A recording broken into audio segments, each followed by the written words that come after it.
I request all of you to please post whatever you saw in the third eye as the target organ of this particular plant. You all can post it in the chat. Whatever you saw as the answer. Okay, I see many of you have posted different parts. All right. So let's see what exact organ does this herb mainly work on. So this is bergamot, which works on the circulatory system. Wow, that's interesting. I actually see Pei Hua Wu, who has put cardiovascular. Ma Pei Hua Wu's put blood flow. Excellent. That's precise, Ma. That's spot on. Wow. Ma Pei Hua Wu, that's excellent. Wonderful. Do you see, the moment you drop logic, actually all of you should know, Ma Pei Hua Wu has only put one word. She's not put too many things. She's put one word and that is spot on. This is like 100% manifestation. Ma. It's beautiful. And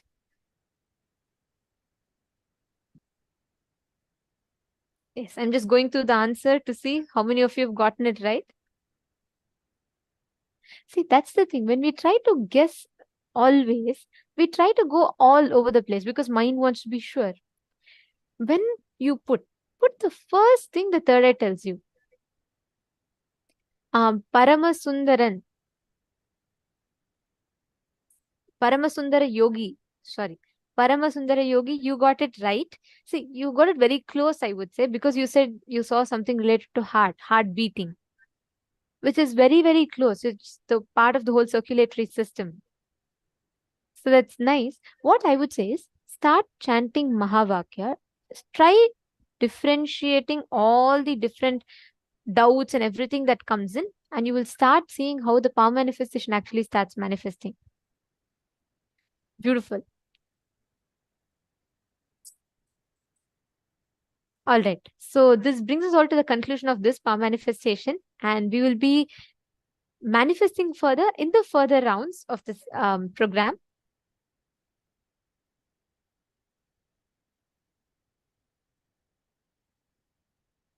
Now, all of us are going to be entering into the next session. See, this session, I request you all to listen very, very intensely because this session is very closely related to what Swamiji had revealed to us yesterday. So, we request all of you to intensely listen. And right after this, we are also going to be having a Vakyartha Sadas, where all the participants are also going to participate and share with us the clips you're going to be getting. This is going to be there further in the day. So make sure you're listening to this session intensely. And as and when you get clicks, you can write it down and you can share it with us. All right. So now let's listen to the Parama Advaita session from Swamiji.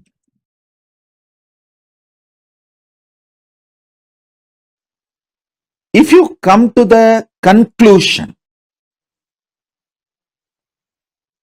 that your God is Paramashiva, you will manifest Bhakti. If you come to the conclusion your world is Paramashiva, you will manifest Yukti, right knowledge about life, Tasma. If you come to the conclusion your individual self is Paramashiva, you will manifest Shakti. Listen, I'll repeat. If you come to the conclusion your God is Paramashiva, He decides when you will be born, how you will be living, when you will leave the earth, where you will reach. If you cognize that, if you understand that your God is Paramashiva, He is living intelligence, independent intelligence, living alive right now, you will manifest so much bhakti. Wow!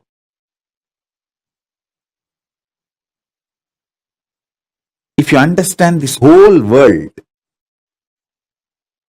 this Jagat is Paramashiva, you will realize you will have amazing strategies to win, to be successful, to be consciously productive. Understand that word, consciously productive. Success is not winning over others.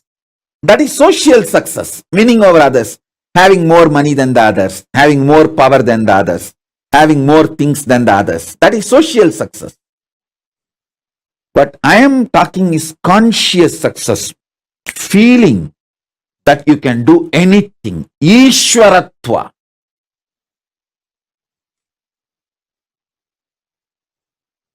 That comes to you when you know this Jagat is Paramashiva. Yukti, amazing yukti. Anything you see, you will just know the strategy to deal with it, live with it. When you come to the conclusion, your soul, Jiva, is Paramashiva, you will just manifest Shaktis. Listen. Knowing Ishvara, your God is Paramashiva, makes you manifest Bhakti. Knowing this world, universe, Jagat is Ishvara, Jagat is Paramashiva, makes you manifest Yukti. Knowing yourself, Jiva, individual, is Paramashiva, makes you manifest Shakti. Knowing your Jiva, your Ishvara, your Jagat, knowing your Jiva, your Ishvara, your Jagat, all the three are Paramashiva, is Parama Advaita. That is what I call Parama Advaita, manifesting Shakti, Bhakti, Yukti. Listen.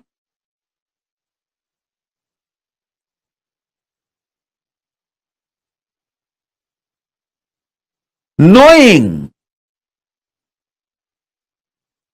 your soul, individual Jiva, is Paramashiva, your Jagat, world, is Paramashiva, your Ishvara, God, is Paramashiva. Knowing all the three are Paramashiva is Paramadvaita. Listen. Listen to this truth. Every word I am uttering, even if you intellectually catch it, you will be liberated so much. You will have so much liberation. Listen. I'll repeat.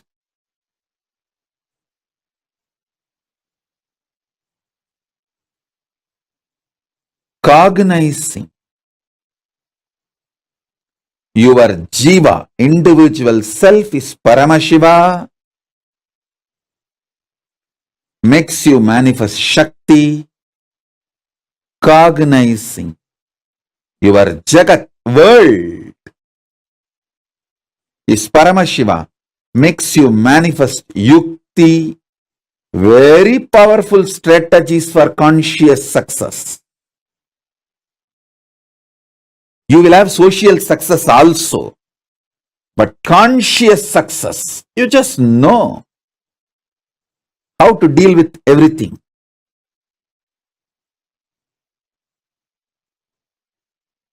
And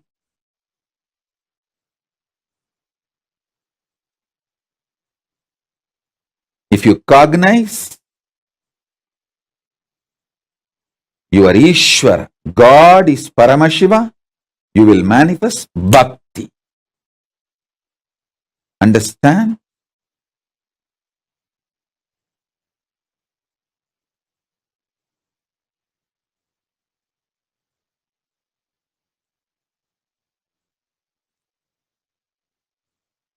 Realizing your soul, Jiva,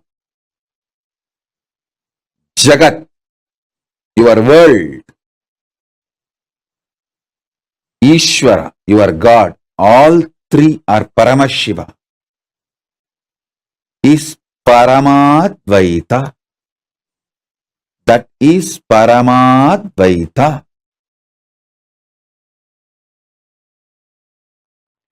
In course of life, when body mutates, it starts manifesting more possibilities, more powers. Mind mutates, it starts manifesting more possibilities and more powers. Humanity heard only about these two mutations.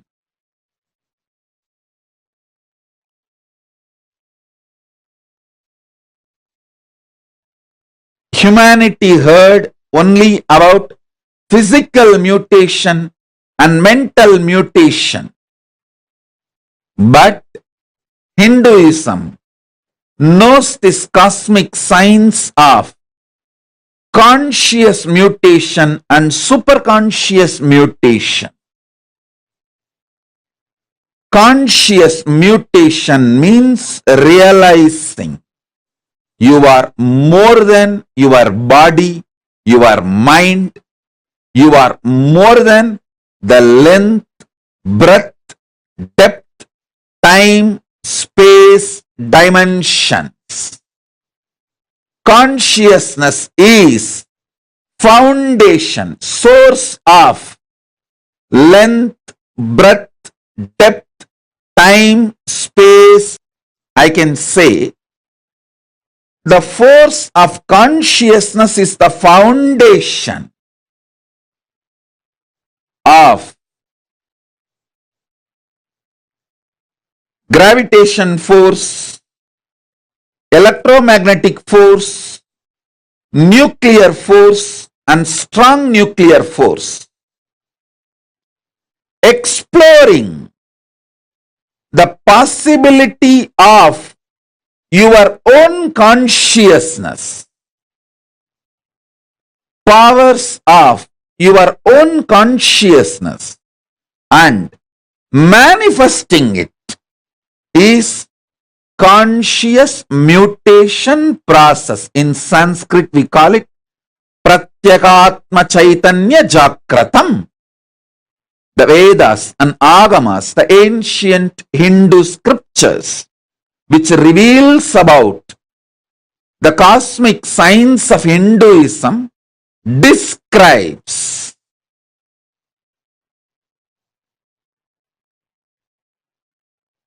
conscious mutation as Pratyakatma Chaitanya Jakratam, Atma Swadantram, Atma Mukti, Atma Prabhavam, Atma Vilasam, Swarajya Siddhi, Atmanubhuti, self-realization. All these words denote, mean conscious mutation. The next is superconscious mutation. The ultimate existence, power, what we call as Paramashiva in Hinduism. In Sanatana Hindu Dharma, Hinduism, we have various names. Paramashiva, Parandama, Parabrahma, Parameshwara, Parameshwari, Paramatma, the ultimate.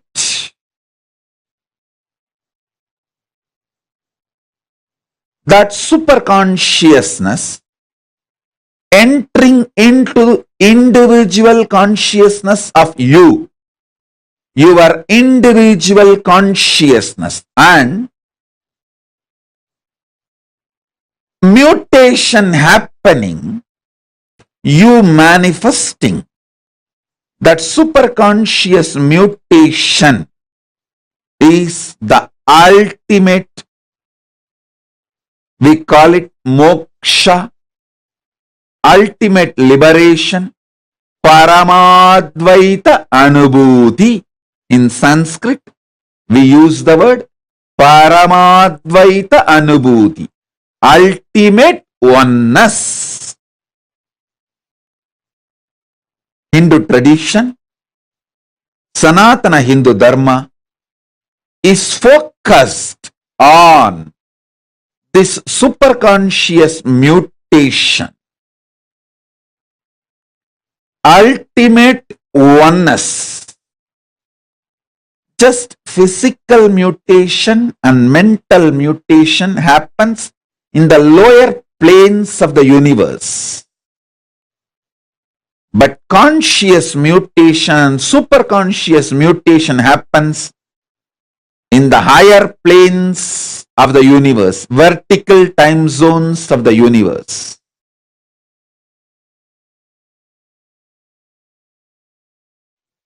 Paramashiva's message directly from KAILASA. Listen. Superconscious mutation is literally experiencing Parama Advaita spontaneously, simultaneously, and manifesting the energies of Parama Advaita synergetically. It is beyond initiation, Shaktipada, Shaktinipada. One initiation is equivalent to trillion instructions. Listen. One initiation is more than trillion instructions. Even if you receive trillion instructions, it won't match one initiation. One initiation is more than trillion instruction. Same way, one Shaktipada is more than trillion initiations. Then one Shaktinipada is more than trillion Shaktipadas. One superconscious mutation, Parama Advaita Diksha, is equivalent to trillions, I should say more than trillions of Shaktipada, Shaktinipada, all initiations.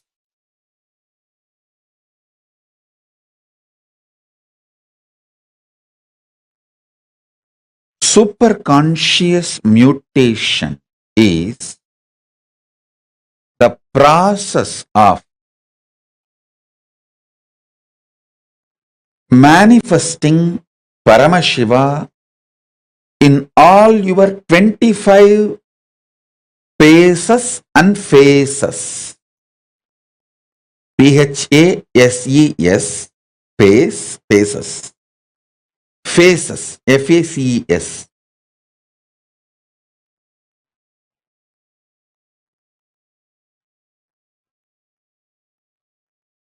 All of us have 25 different dimensions which functions spontaneously, simultaneously, without getting confused with each other. Listen. your ability to put your body in autopilot mode, like your heart beating itself, blood purifying itself, liver functioning itself, digestion happening on its own, logical thinking, cognizing happening on its own,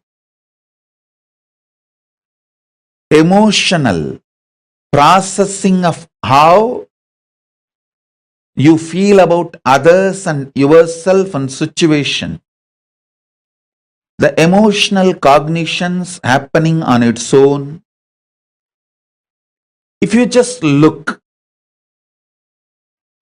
25 different dimensions of you is independently functioning, spontaneously, simultaneously, synergetically. So understand, your logic, which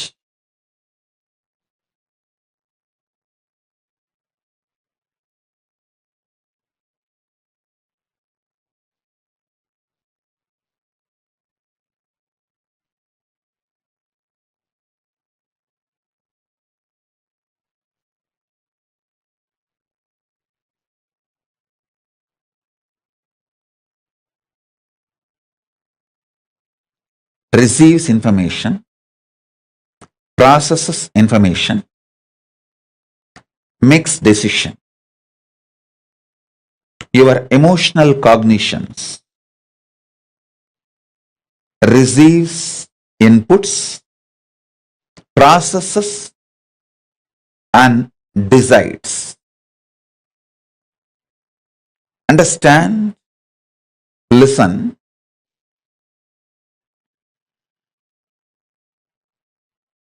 your core cognition, how it projects itself to others and how it feels about itself and how it is. All these 25 different dimensions of you getting superconscious mutation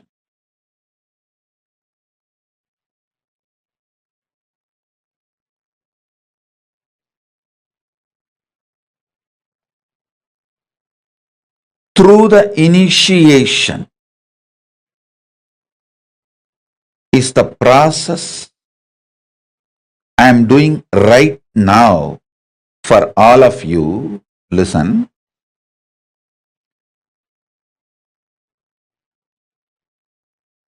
Visualize the 25 face of Paramashiva. You also have it. You also have that same 25 faces. Different face of you is each of that face. So understand, all the 25 faces of Paramashiva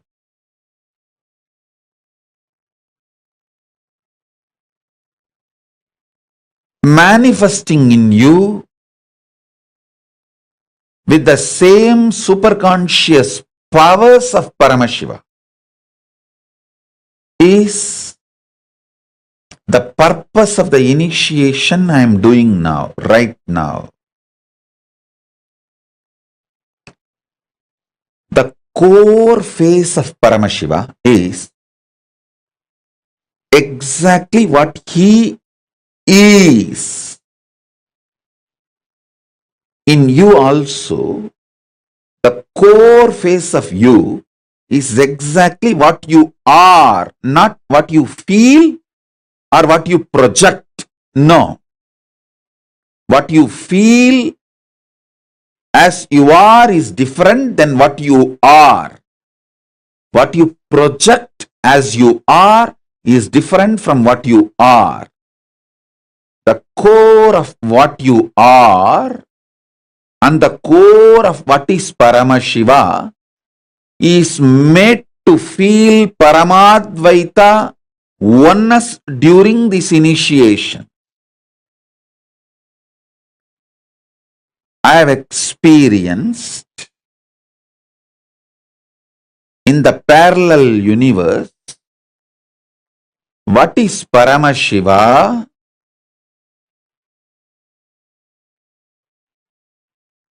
in KAILASA, what is me in this Bhuloka.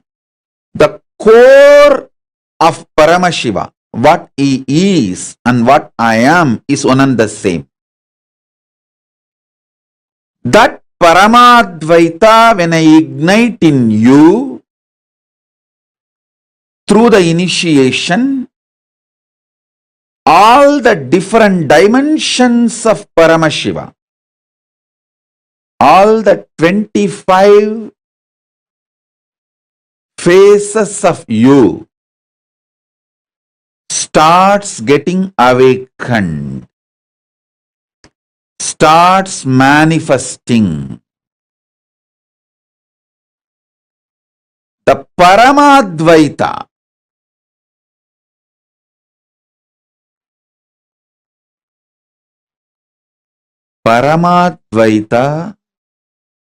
is an extremely powerful superconscious mutation process.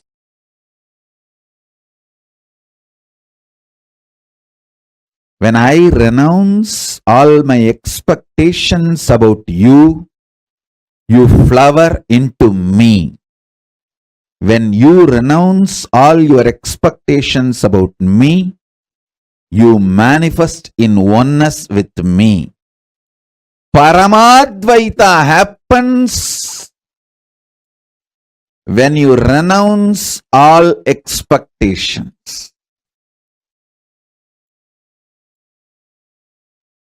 So I declare now,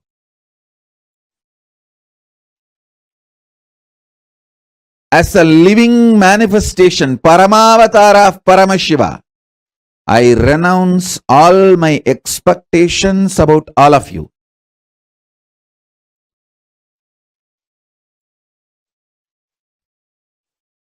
All of you decide to renounce all the expectations you have about everything, including the expectations you have about this initiation. Just sit with a pure Tyaga.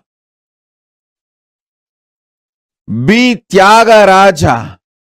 Be pure Tyagi. Tyaga is the royal way, connects you to manifest Parama Advaita with Paramashiva. It's an immediate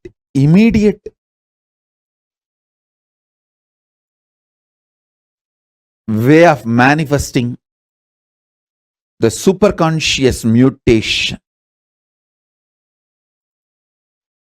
People ask, oh, through initiation, just like that I can do what I want. You can. Just drop all the expectations you have about you, from you, by you, and all expectations you have with Paramashiva, with universe. Drop everything. And sit now with the Tyaga as a Tyagi. Parama Advaita and Saranagati. Parama Advaita from the space of Paramashiva, Saranagati from the space of you, both are parallel universe, synergetic, spontaneous, simultaneous trigger. When he triggers Parama Advaita Anubhuti, you experience Saranagati. When you trigger Saranagati, he experiences Parama Advaita Anubhuti.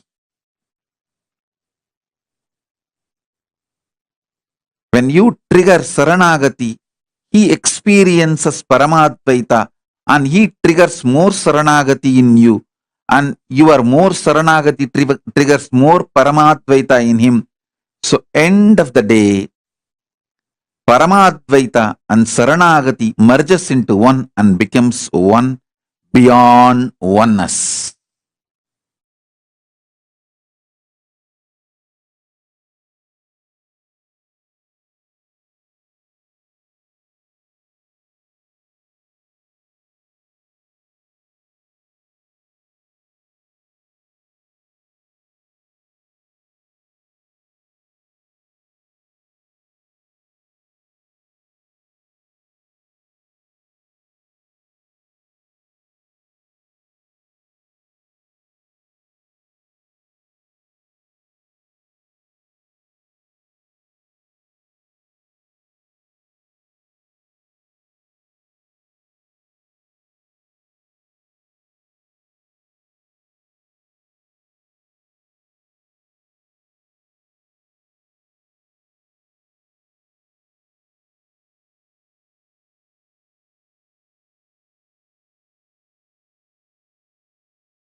This very, very powerful section on Parama. And somebody also gave us the exam part to when mission that one next to go on. What is that you need to have for this cleaning this message?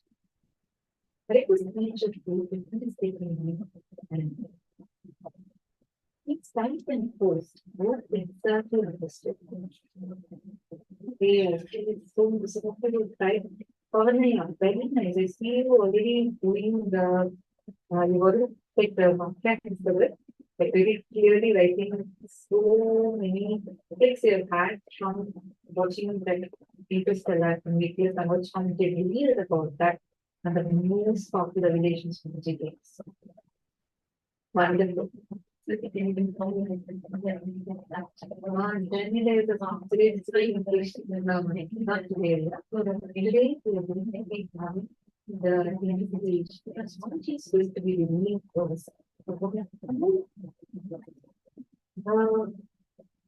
Like exact thing which one is really understood.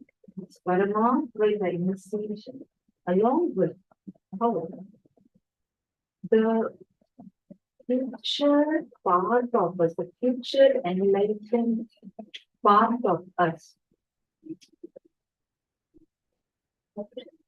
This is teaching to the renewed past part of us.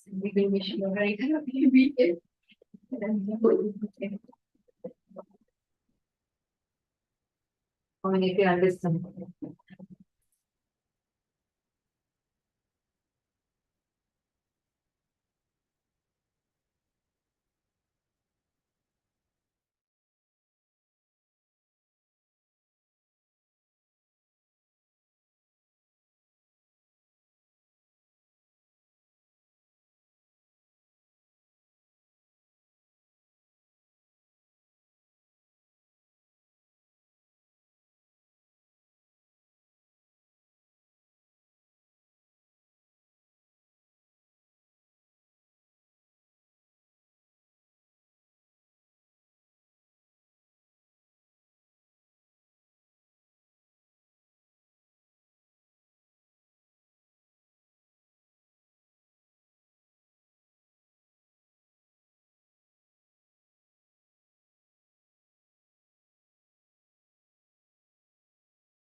I'm so sorry. I hope now my volume is better and hope all of you are able to hear me better. Nithyananda.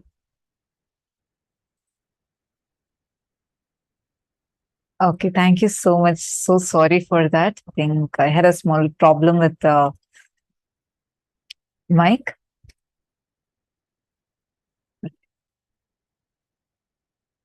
So what I was actually saying is very beautifully, I saw some of you who have already started typing and posting the vakyats, these points. What was the click that you had? So very, very nice. Because today's initiation, today we are not going to be having healer's initiation. Someone asked if today is going to be healer's initiation. Today is going to be the initiation of Parama Advaita from the exact powerful revelation that Swamiji had revealed to us.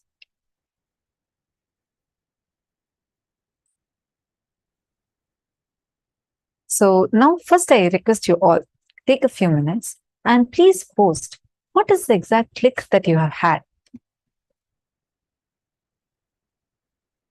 Take a few minutes and please post what is the exact click from what Swamiji had revealed to us now. What is the click that each one of you had? What is Parama Advaita? Sanjay or Yaya, it's not any hacking of voice. I'm so sorry for that experience. I think I had a small problem with the mic. I fixed it. Now I hope it's better. Sincerely, I apologize to each one of you. See, what we are learning right now is something very, very, very important. because this is a very important preparation for receiving today's initiation, to receiving today's darshan.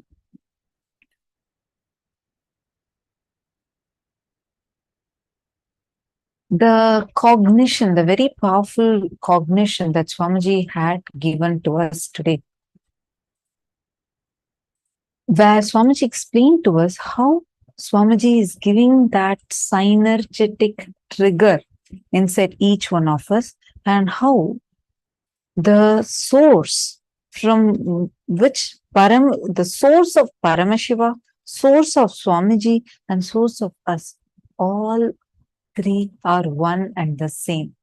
And it is not in a way, like a philosophical way, that we understand and we cognize. Are you all understanding this? This is actually, you need to take a few minutes to cognize it. And Swamiji also said, the best way to prepare for this initiation is drop your expectations. Drop your expectations about anything. Even the expectations you have from Swamiji, from the initiation, from, oh, if I get this initiation, I'm going to be manifesting powers. Even in that level, do not have it. I request you all now, let us start with posting the clicks that each of you had. What is the exact click that each one of you are having when Swamiji explained to us about how the reflection of Paramashiva, we are alive because Paramashiva is reflecting in us. And that is the very reason why we are alive.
Take a few minutes and now write down step by step the understanding that you got from this session. Mama Hiri has posted, eventually we merge into one. So no need to chase our individual goal of life. Just drop individual ideas. Sorry, your message just skipped up. Just drop individual ideas and merge into oneness. Okay. See, one more thing I wanted to tell. If we see these cognitions, there are two ways we can actually respond to it. One, okay, So everything is anyway oneness. Then that can also make you feel like, oh, there's no purpose of this. From the context where you are no more driven for anything. But Swamiji is saying the ultimate unclutching, simultaneously, synergetically, intense activism. Yes, you don't need to chase your individual goals, but intense activism. Understanding? What does that do when you let go of your expectations? Swamiji explained it nicely. I did not hold everything. Oh, no problem. Mananda Mahapurna, I'll explain to you now. From whatever my understanding is, I'm going to be explaining it to you now. See, expectations. Let's understand this word little more clearly. The expectations that we have determines the kind of experience we are experiencing from our life. For example, you restrict a few things, like you say, a simple example. How many of you here have felt, I'm not at all manifesting powers. Power manifestation is not at all happening to me. I even doubt, probably my third eye is corroded, eroded, and it's not probably alive, active, working. How many of you have any of these cognitions? Take a moment and just you can put yes or even you can put a cognition. Please tell.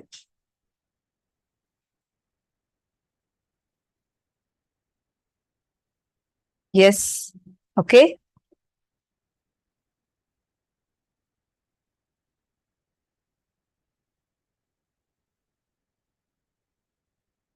Right. Now, when you carry the cognitions that you carry inside of you, some expectations you have to get something. Like you saying that if I'm sitting and manifesting powers, if I'm going to be sitting now and doing the seeing through the third eye, then exactly as it is outside, it has to appear in front of me in my third eye. How many of you have this kind of a definition? We all carry, no? That's what is the expectation that we carry. We all carry like a frame through which we all see it.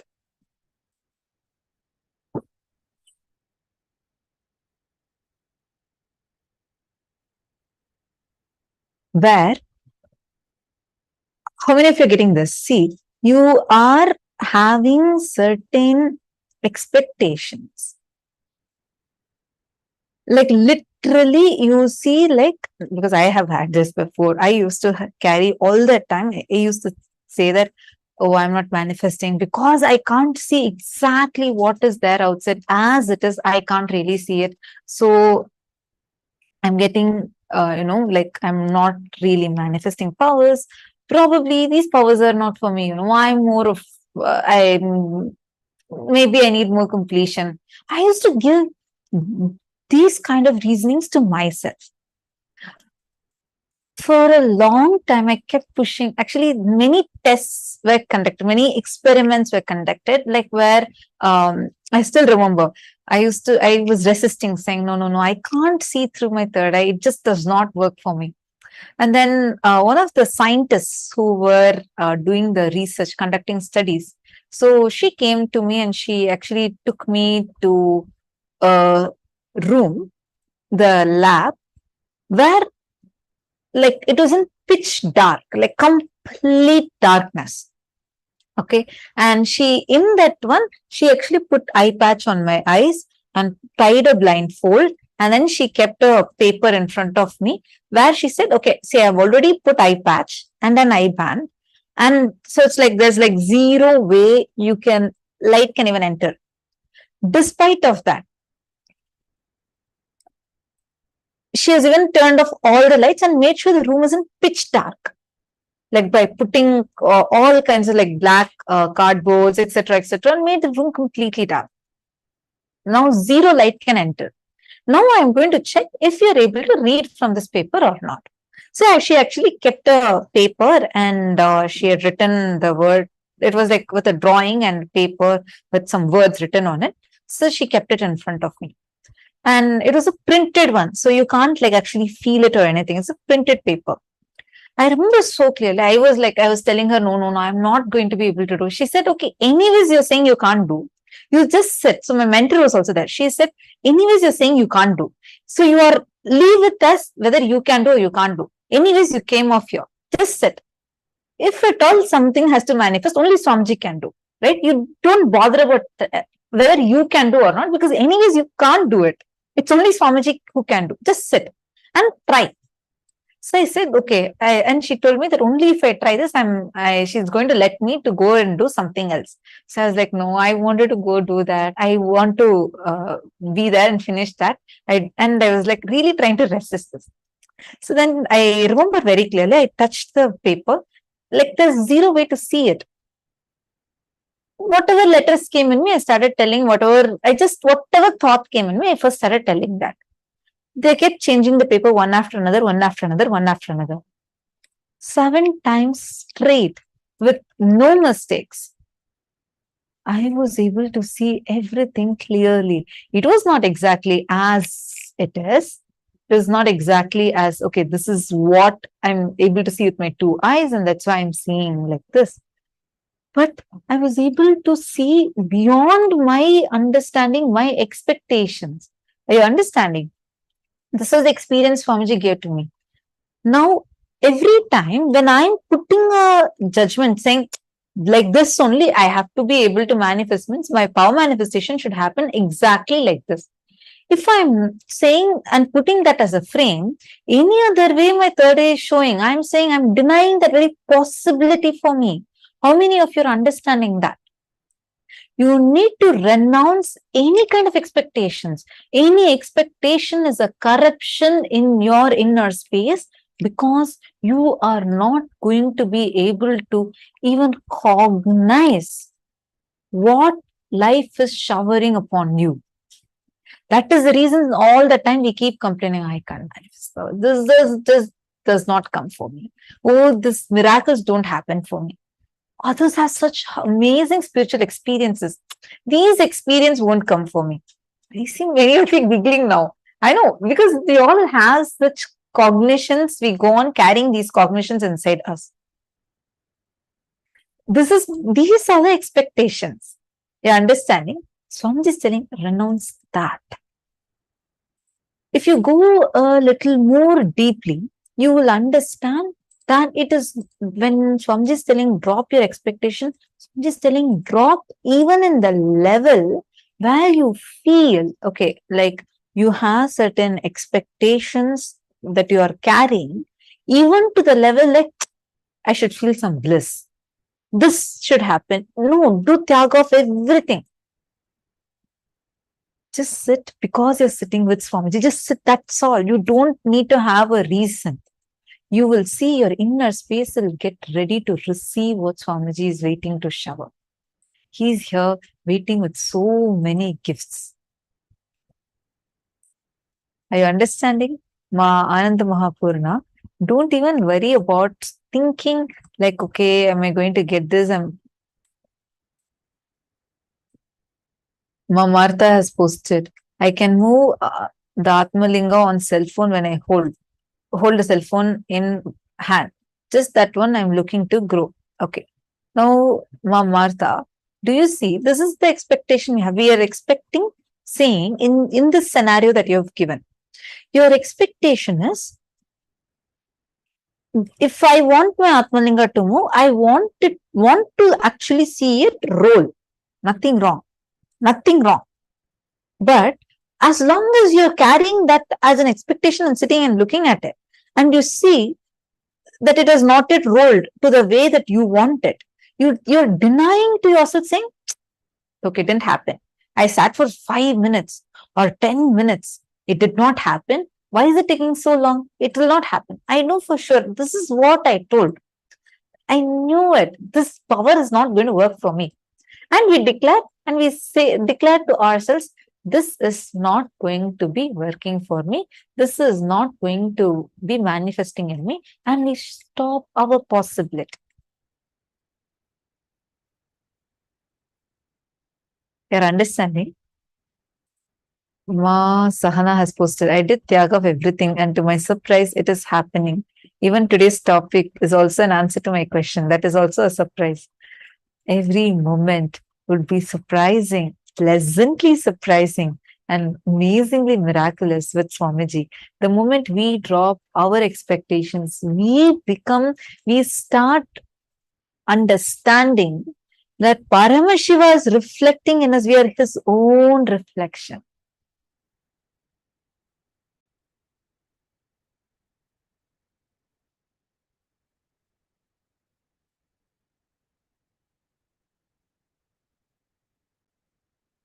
Elizabeth Silva. Sorry, I'm going to check the Atmalinga again, ma. I'll check on it and I'll make sure that you're receiving it. This is a gift from Swamiji, and definitely you'll be receiving it. Okay. So now shall we all move to power manifestation? I request all the participants to please quickly settle down, and you're going to be holding on to the powerful cognition of Parama Advaita in you. And from that, you're going to be operating. All right? Can I request all the participants to please come, sit down, hold the cognition that no expectations. You are not going to have any kind of expectations inside of you. Sit with that, and you're going to see how you're going to manifest the powers.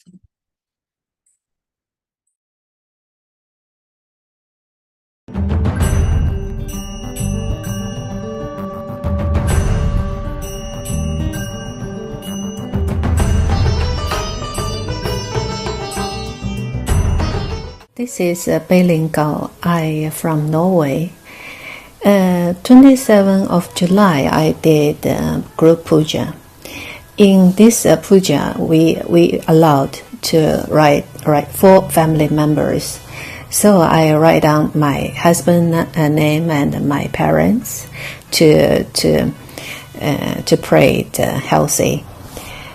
Around 2 o'clock in the morning, puja is finished in Norwegian time. Then after 5 hours, we eating breakfast and we go to work.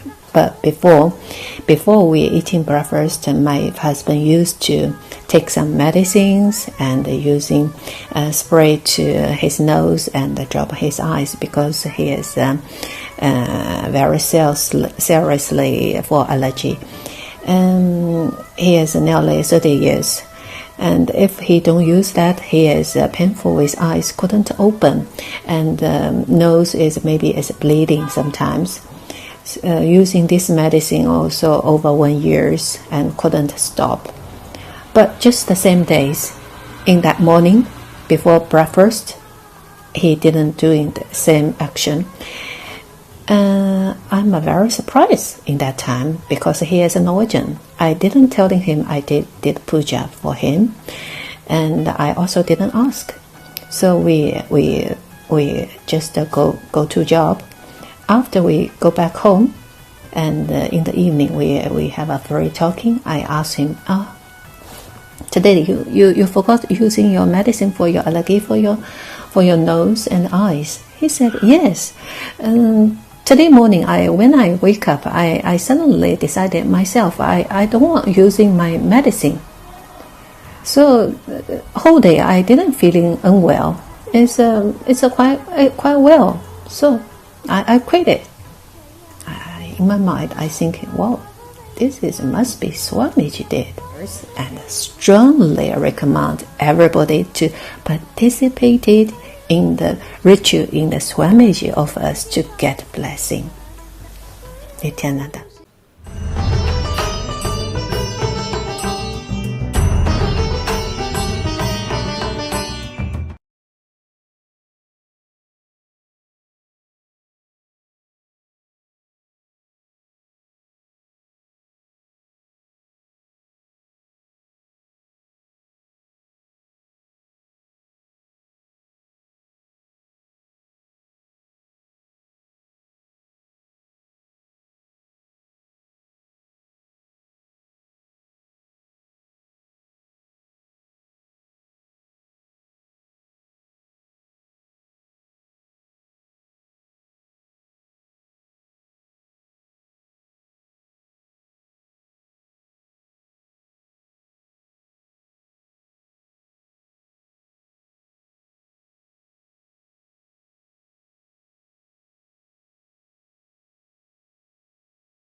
Now it's time for all of us to enter into the power manifestation session.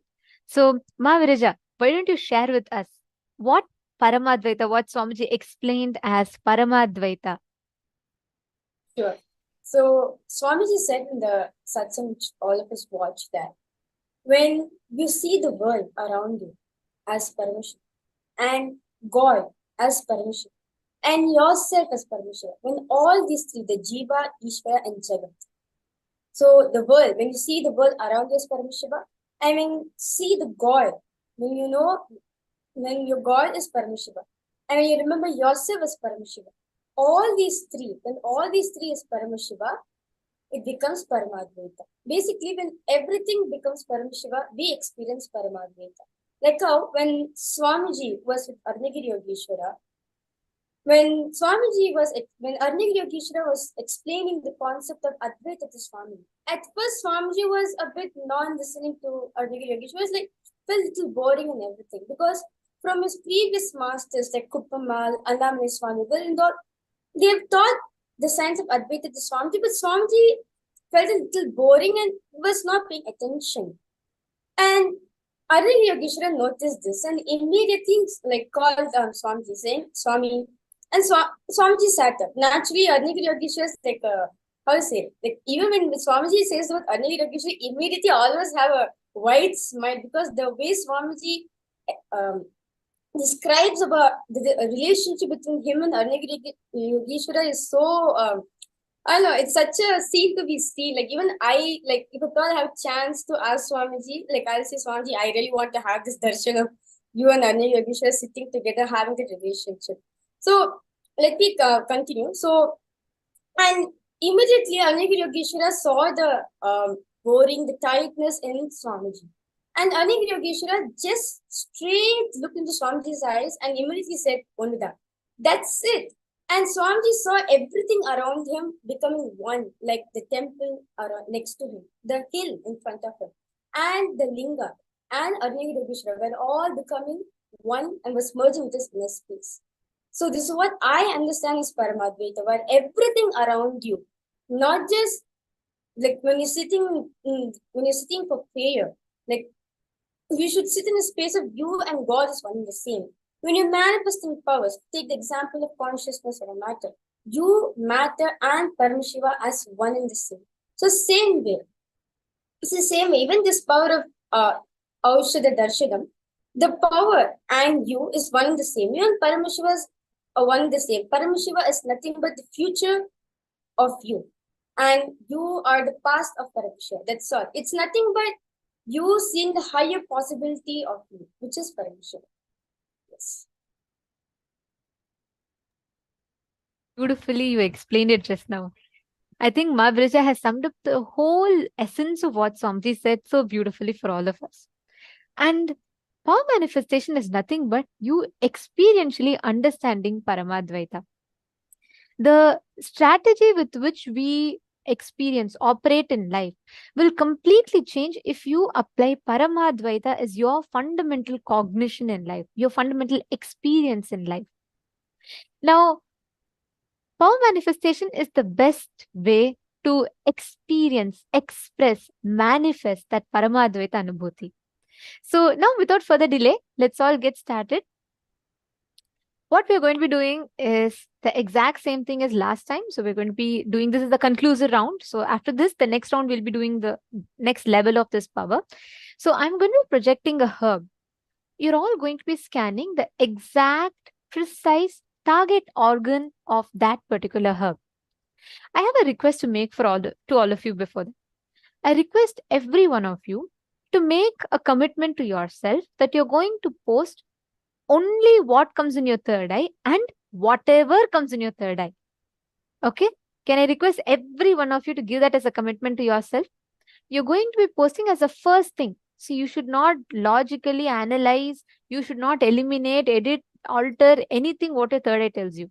If your third eye is showing you that a particular herb works for something, then just put it. That's all. The first thing that comes. Thank you, Ma Mohini Lata. You're the first person to say yes. Okay, Ma Valini Subaya. Okay, many others are posting now. Ma Vimala is saying, I feel I don't know what it means looking from third eye. Looking through the third eye means, Ma, see, listen very carefully. Swamiji precisely explains what it means when you look through the third eye. The moment you chant Mahavakya, when you connect to Swamiji, I want you to observe this as I explained to you, because Swamiji had practically, experientially made us understand this. When you close your eyes and you chant Mahavakya, there's a brief moment before your next thought comes and interjects. There's a brief moment where there's absolute silence, stillness, whatever you call it. At that time, you will clearly know your logic is not functioning there. The moment you chant Mahavakya, you remember Swamiji. What comes inside your inner space is directly from the third eye. It's like this. If I go turn on a switch, the light has to come on, correct? It's a science. Just because I'm saying, oh, light, you don't exist, I deny your existence, you will not come on, and I still go and put the light on, it is going to turn on. Whether, even if I go and say, light, please don't turn on, and if I put the switch on, it will still turn on. My independent emotions, reactions, actions, my beliefs, understandings does not change the objective reality of the light. It is going to come on no matter what. It is going to be on. Now, this same law applies for power manifestation. The moment you chant Mahavakya, the moment you connect to Swamiji, doesn't matter whether you are a staunch believer or you think you are the hardest nut to crack, you can never manifest powers, or you think, there can be nobody like me, I am the most logical person, so I cannot manifest powers, whoever you think you might be. But the science is same. The science is very simple. The science is very, very straightforward. So, Ma Vimala, what you need to do is, every time you scan, every time you manifest, right? Have this as a simple measurement. The moment you chant Mahavakya, the moment you visualize Swamiji in your inner space, the first thing that comes in your inner space is directly from the third eye. The moment after that, always if you notice, there'll be a gap. After that, only your next thought will come. It will say, oh, could it be this? This plant looks more like maybe for cough, it could be. In the previous round, they showed answers like this.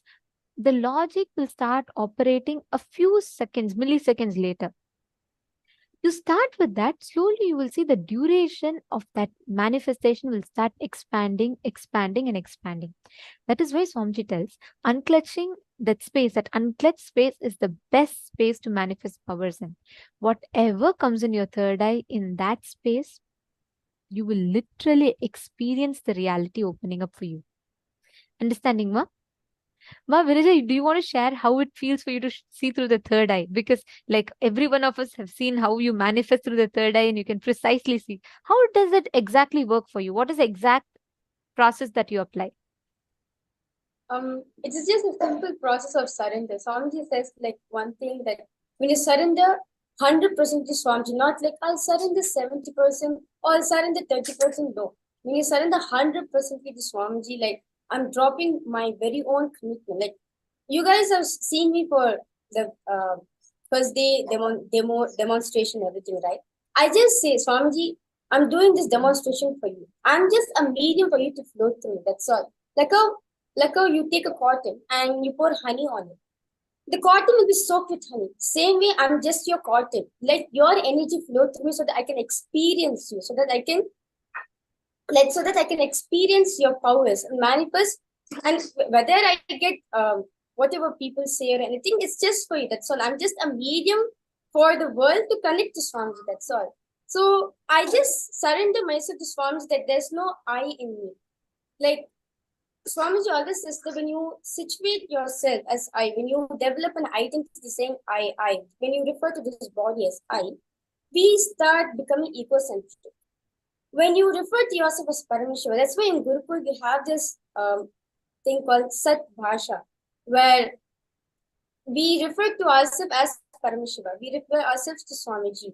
So that any moment of time, whether you're powerless or whether whether you're happy or in any mood you are in, we are just experiencing Swamiji, that's all. Whether even if you're powerless, it is just Swamiji trying to make you understand something so that you can come out of the problem. And when you're in powerfulness, it's just Swamiji wants you to be powerful in the state forever. So during the demonstration which I do, I just connect to Swamiji and just drop my I identity.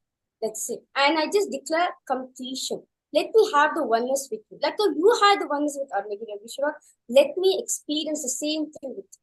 I just declare this because when you declare it to yourself, you also have Paramashiva inside of us. So it is nothing a declaration which you're making to Paramashiva who's sitting in front of inside of you. So as soon as I make this declaration, Swamiji just flows. That's all. It's just one simple decision which we take from our side.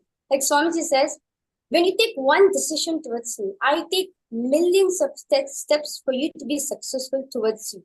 It's the same way, it's your one decision for you to be integrated to Swamiji. Then whatever Swamiji shows you, you just be authentic to it. Just be integrated to it. And you will see, you will experience it. The whole power manifestation is not what, okay, let me see how much of rounds I manifest. No, this is the space in which you enjoy, the space in which you manifest the powers.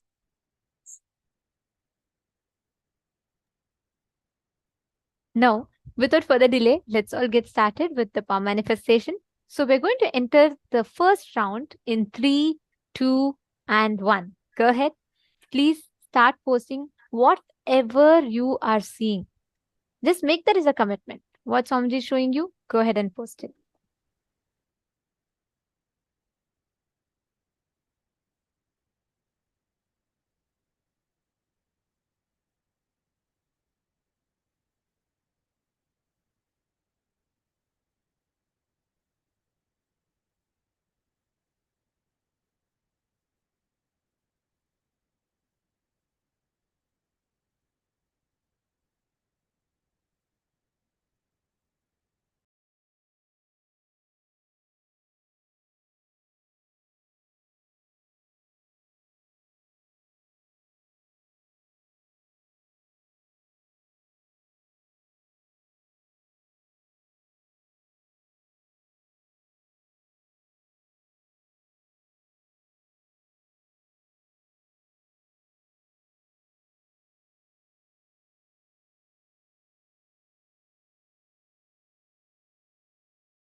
Nithyananda Paramashivoham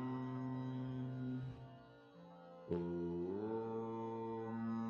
Nithyananda Paramashivoham Om Nithyananda Paramashivoham Om Nithyananda Paramashivoham Om Nithyananda Paramashivoham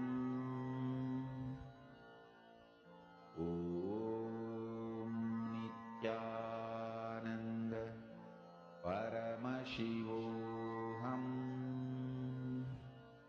Om Nithyananda Paramashivoham Om Nithyananda Paramashivoham Om Nithyananda Paramashivoham Om Nithyananda Paramashivoham